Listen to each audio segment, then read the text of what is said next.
Welcome back to another technical deep dive here in the debug zone. Today we're tackling a big question and breaking it down with insights from other users. Hopefully this clears up some misconceptions and helps you get the answer you need. So buckle up, stay a little curious, and let's jump right in.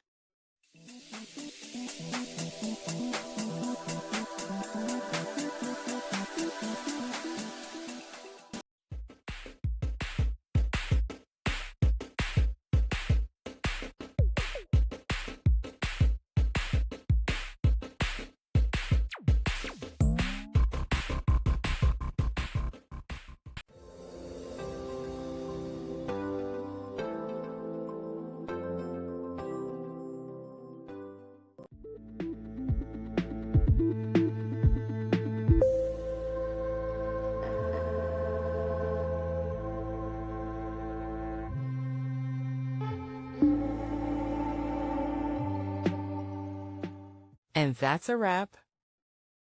I hope you found the answer you were looking for. If you did, take a second to hit that subscribe button. It really helps out. And let me know in the comments which solution worked best for you. See you next time in the debug zone.